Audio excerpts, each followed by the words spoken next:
Abra sua Bíblia em Lucas, capítulo 5, verso 17. Diga assim: eu sou o que a Bíblia diz que eu sou, eu posso o que a Bíblia diz que eu posso, eu tenho o que a Bíblia diz que eu tenho, eu abro o meu coração para a transformação da minha palavra, da minha alma, conforme a palavra de Deus. Agora vai ter que deixar para depois. Os visitantes, deixa depois. Diz assim: ora, aconteceu que num daqueles dias estava ele ensinando, e achando-se ali assentado fariseus e mestres da lei, vindo de todas as aldeias da Galiléia, da Judéia e de Jerusalém, e o poder do Senhor estava com ele para curar. Vieram então homens trazendo um leito, um paralítico, e procuravam introduzi-lo e pô-lo diante de Jesus. E não achando por onde introduzi-lo por causa da multidão, subiram ao eirado e desceram no leito, por entre os ladrilhos, para o meio diante de Jesus. Vendo-lhe a fé, disse Jesus ao paralítico: homem, estão perdoados os teus pecados. E os escribas e os fariseus arrazoavam, dizendo: quem é este que diz blasfêmia? Quem pode perdoar pecados senão Deus? Jesus, porém conhecendo-lhes os seus pensamentos, disse: que arrazoais em vosso coração? Qual é mais fácil dizer: estão perdoados os teus pecados, ou levanta-te e anda?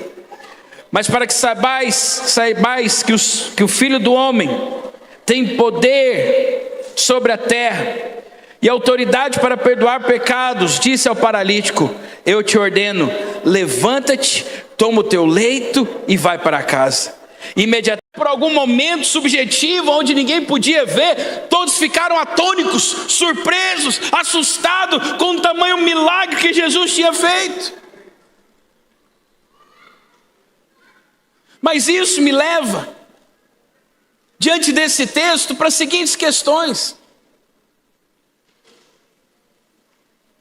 Aqueles homens que estavam ali eram conhecedores da palavra, tinham sido salvos, conheciam o Evangelho, mas a sua experiência foram somente uma reflexão. Como nós também não podemos cair nesse erro de termos um encontro com Deus e também não ser só uma reflexão para nós.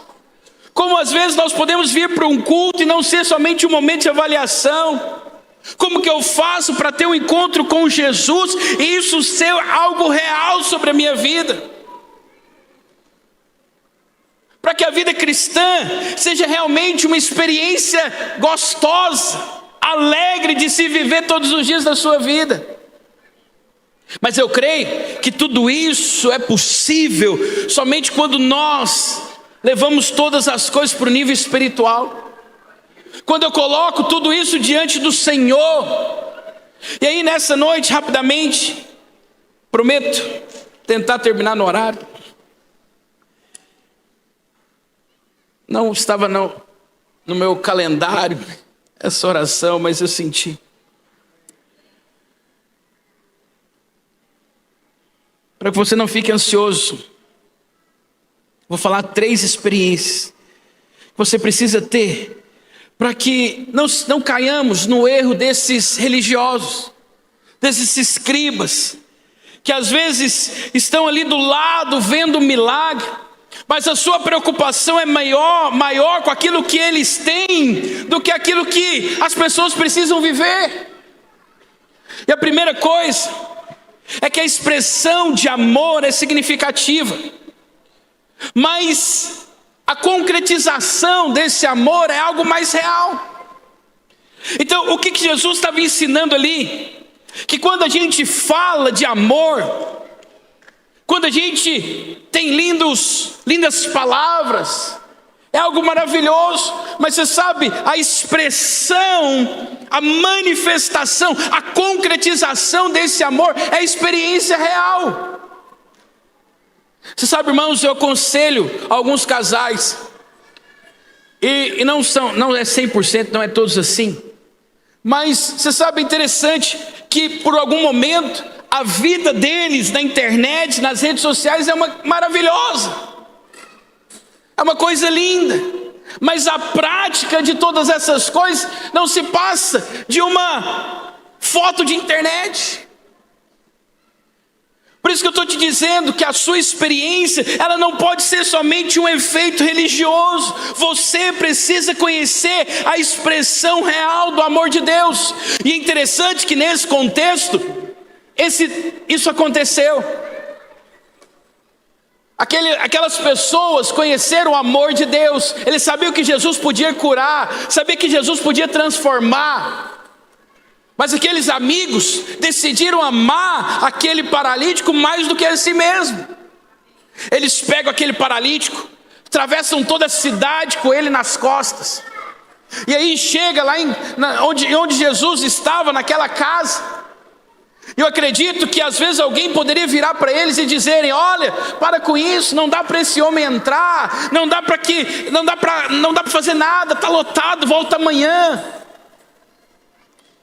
Mas aqueles homens não desistiram, eles foram atrás, eles queriam experimentar e ver o milagre de Jesus na vida daquele amigo dele. E aí a Bíblia diz que eles então têm uma ideia: vamos subir em cima da casa, vamos descer aquele paralítico no meio na frente de Jesus, que algo vai acontecer. E aí a Bíblia diz, olha que coisa poderosa, Jesus, vendo a fé deles. A fé de quem? A fé do amigo, a fé do irmão, a fé daquele que decidiu ir até o final, a fé daqueles que decidiram acompanhar, a fé daqueles que decidiram chorar com os que choram e rir com os que riem. Mas infelizmente às vezes nós levamos o cristianismo como que cada um cuida da sua vida. Ah não, para que preocupar com esse irmão, ele já deu muito trabalho. Para que ir atrás dele, eu já liguei para ele muitas vezes. Mas aqueles amigos, eles não somente mostraram o amor, mas expressaram o amor, mostrando para ele, para aquele amigo, que eles iam até o final, até verem o testemunho e o milagre de Deus sobre a vida daquele paralítico. Então eles continuaram, insistiram, e colocaram a experiência do amor, de uma palavra, em prática. Quantas vezes, lá diante do pastor, no altar, você disse para sua esposa: até que a morte nos separe, serei fiel todos os dias. E aí quando vai colocar isso em prática, paralisa, não acontece. Decide não amar, decide não ir até o final. Às vezes você vai no encontro e diz: Senhor, eu amo a sua presença, a sua glória, mas de repente, diante das crises, dos problemas, tudo isso para. Hoje eu quero te convidar a não viver só numa expressão de amor, mas a viver o amor que pratica entre os irmãos. Segunda coisa, todo milagre para Deus é fácil, mas existe algumas coisas que são prioridades. Mas sabe o que é interessante?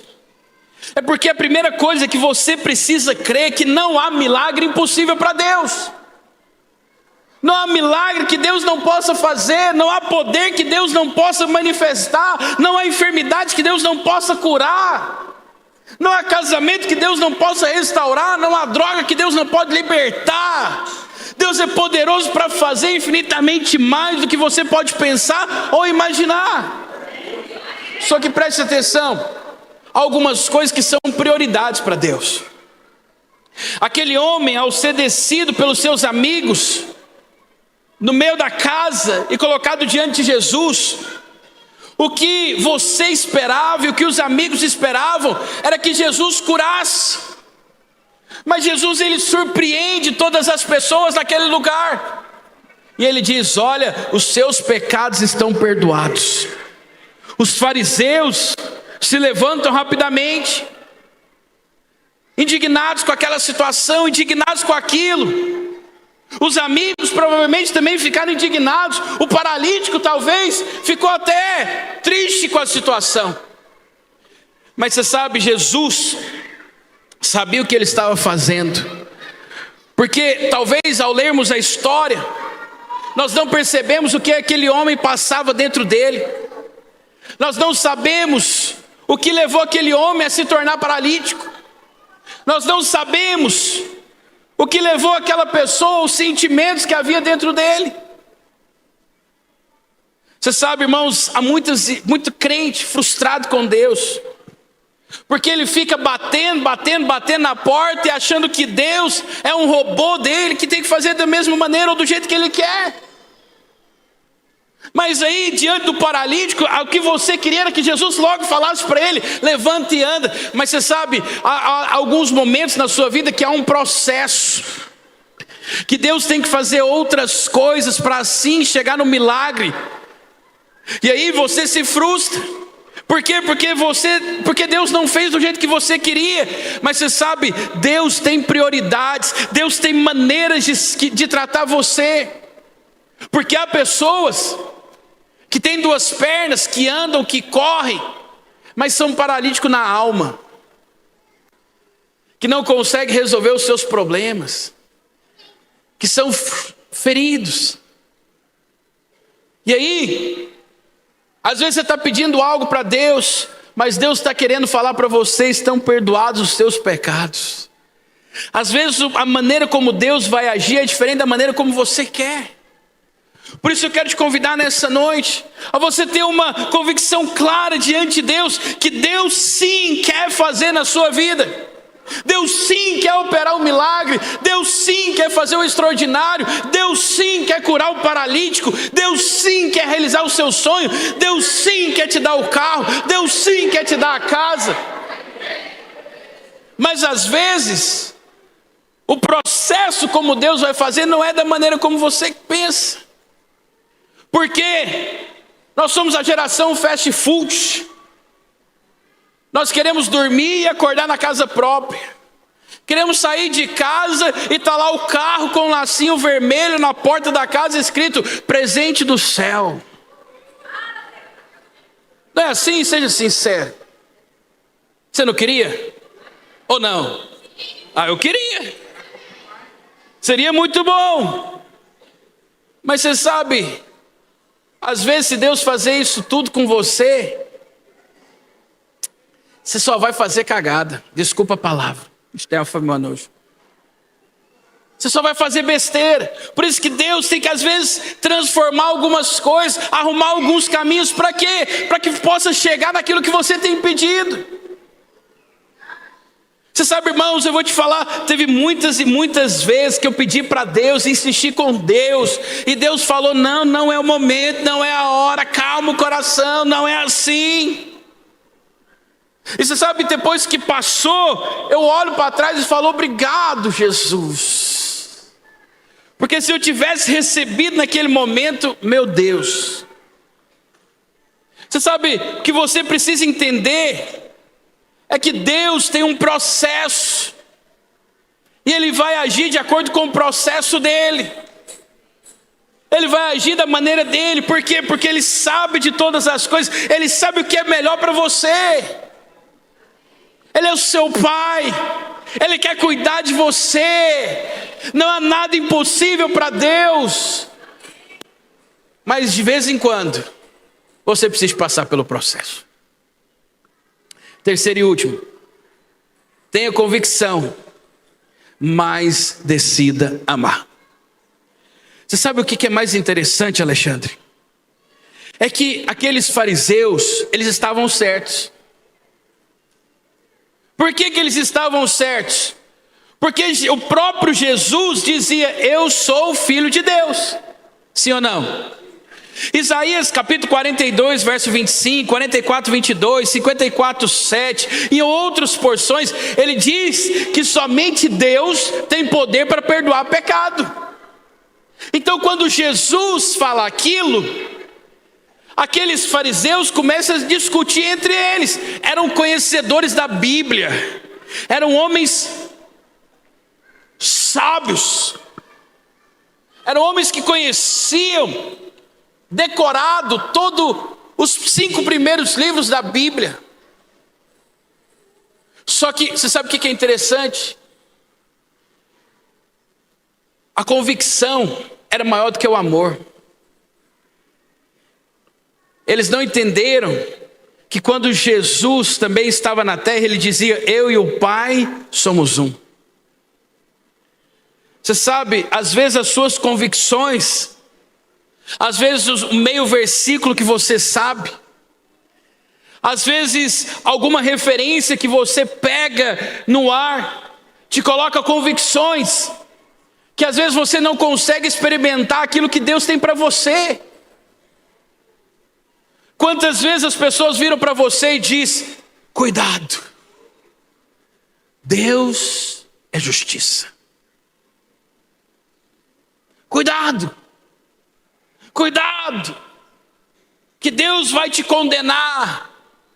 Cuidado, que o inferno vai devorar você. Você sabe, oi?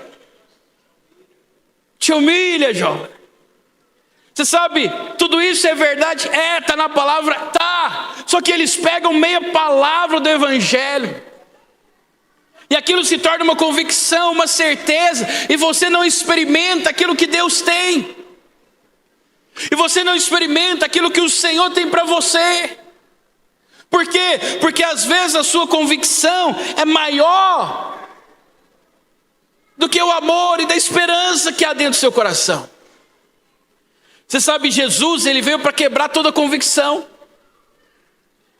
porque a forma de curar, às vezes é colocando a mão sobre os olhos e declarando: volta a enxergar.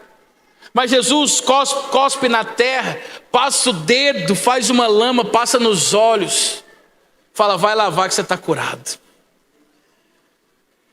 Você sabe, irmãos, nós precisamos sim ser conhecedores da palavra. Precisamos sim ser homens que manejam bem a palavra de Deus. Precisamos sim ser homens convictos, porque a convicção, ela vai trazer esperança. Mas você precisa entender que diante de todas as coisas, o amor, a esperança, ela pode transformar, ela pode mudar você.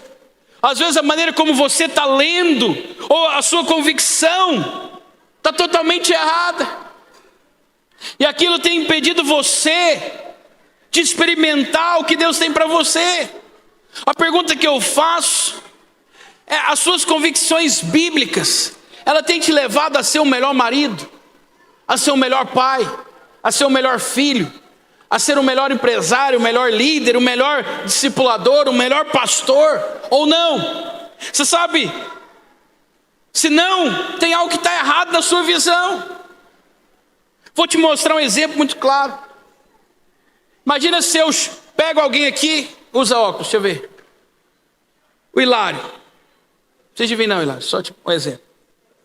Você enxerga de perto? Só com óculos ou sem óculos? Só com óculos. Então vamos pegar aqui, eu entrego uma Bíblia para o Hilário e tiro o óculos dele. A Bíblia é verdade, sim ou não? Ela é mais verdade do que eu, seja ela verdadeira e eu mentiroso diante da palavra. Mas eu quero que você entenda o que eu quero te dizer. O Hilário está com a palavra, sim ou não? Mas ele consegue ler sem o óculos? Não. Tem muita gente que está vivendo assim. Ele está com a palavra, gruda com a palavra, está com a palavra embaixo do braço, dá a bibliada nos outros crentes, sabe o Velho Testamento de cabo a rabo, mas está sem óculos, não consegue ter revelação daquilo que o Senhor tem para a sua vida. Não consegue enxergar as verdades do Evangelho. Elas não são verdades dentro de você, elas não brotam dentro de você, elas não é vida dentro de você, ela não é alegria dentro de você. Ela não tem trago mudança, não tem trago restauração, não tem trago cura, não tem trago milagre, não tem feito diferença.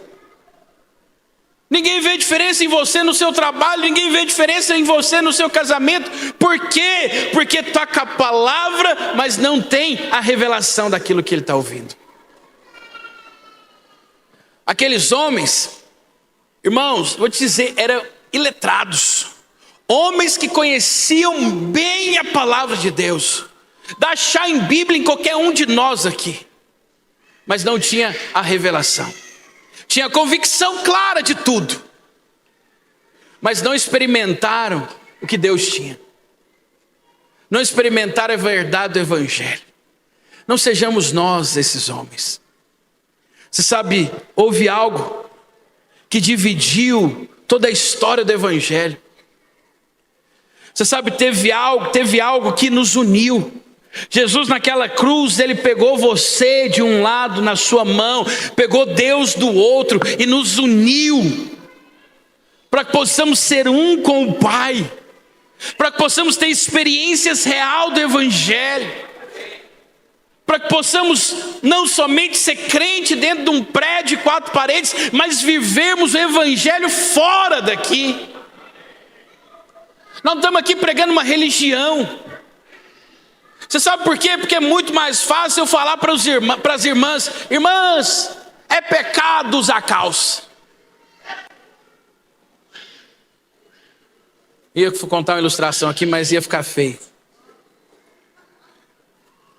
Aí a irmã usa uma mini saia, estou em paz. Estou usando saia, não estou em pecado. Você está entendendo? É muito mais fácil falar para as irmãs: é proibido cortar o cabelo. A irmã vai no corta-cabelo e fala: aleluia, eu posso fazer o que eu quiser, porque eu não estou cortando cabelo, estou em paz. Não. Quem te direciona é o Espírito Santo, é o Evangelho. Você recebe aqui e sai daqui e vai lá para sua casa, para o seu serviço, para a casa dos seus pais, lá para onde você realmente precisa manifestar o Evangelho, e ali transmite vida, transmite poder, transmite transformação, ao ponto das pessoas olharem para você e falar: há algo diferente em você. O que você tem levado? Você vai falar: eu levo o Espírito Santo dentro de mim, eu levo o poder de Deus dentro de mim, eu levo o Espírito Santo de Deus dentro de mim. Eu sou uma transformação real. Você sabe, se nada difere de você das outras pessoas, é que está faltando algo, uma engrenagem está errada dentro de você.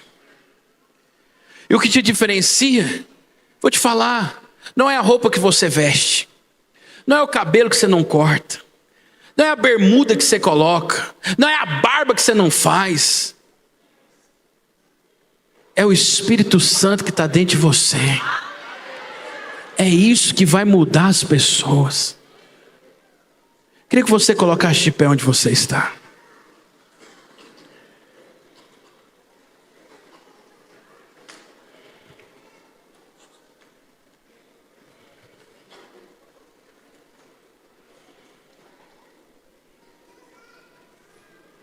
Você sabe, irmãos, o Evangelho não é só palavras bonitas. Ouça aqui, preste atenção em mim. Não é só todo domingo você vir aqui me ouvir pregar e dizer: olha, a graça de Deus te alcançou, o amor de Deus te alcançou. Você sabe, o Evangelho não é só isso. O Evangelho é você colocar em prática tudo isso que você tem aprendido e viver o Evangelho. Diga para a pessoa que está do seu lado: Deus tem te chamado para viver o Evangelho. Olha, irmãos, volte aqui. Ao ver esses irmãos lá do Rio Grande do Sul, ao ver esses irmãos sendo perseguidos, fico pensando: poxa, como que é fácil ser crente em Rio Verde, Goiás? Nós não estamos sendo perseguidos, nós não estamos morrendo por causa do Evangelho, nossa casa não está sendo imundada. Você sabe, às vezes algumas crises, lutas, dificuldades que nós temos passado, e às vezes isso tem nos abalado. Hoje eu quero te convidar, em nome de Jesus, a crer que Deus é poderoso para fazer milagres extraordinários. Deus é poderoso para fazer grandes coisas. Deus é poderoso para mudar a sua sorte no estralar dos dedos. Mas eu quero te convidar a crer no processo, a crer que às vezes não é da maneira que você acha, a crer que às vezes vai demorar um tempo, vai passar por um processo. Mas eu quero te convidar a continuar firme, crendo que o Senhor vai fazer na sua vida. Continuar sendo o melhor marido, o melhor pai, o melhor filho. Você já perguntou? Não sei se eu posso fazer isso nessa noite, porque eu posso causar um problema. Mas pergunta para sua esposa. Pergunta aí para ela: eu sou um bom marido em casa?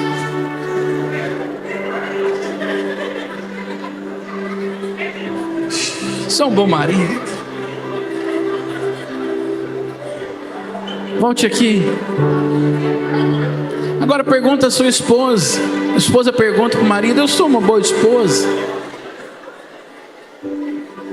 Agora o filho pergunta para o seu filho. Pergunta aí para ele: eu sou um bom pai?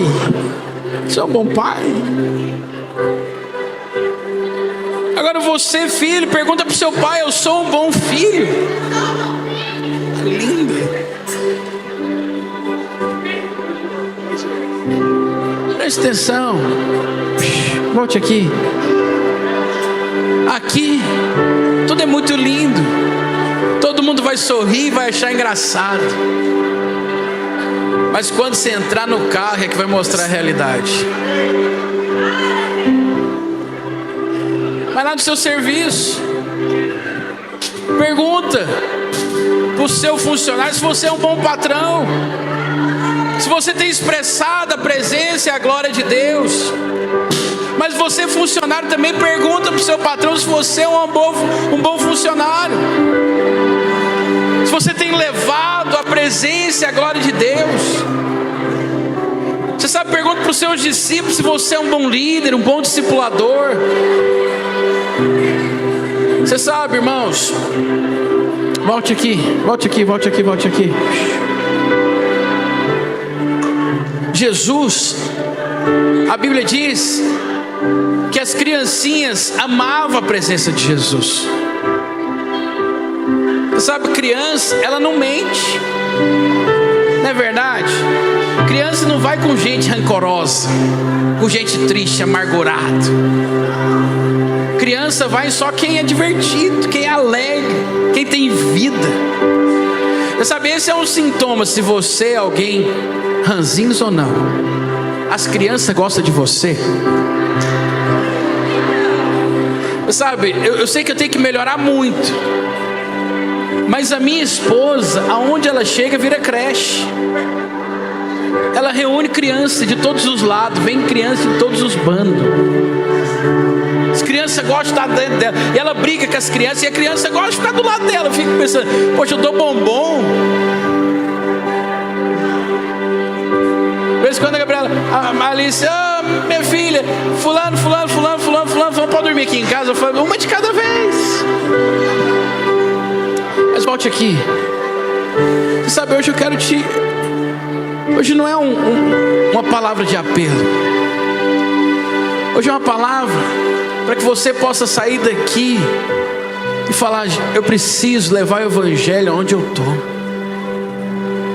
Paulo diz algo tão poderoso. Ele diz: sede meus imitadores, assim como eu sou de Cristo.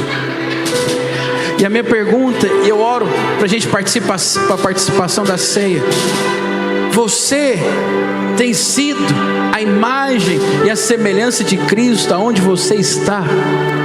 As pessoas olham para você e falam: rapaz, tem alguém muito parecido com você. Aí você fala: aonde? Eu falo: na Bíblia.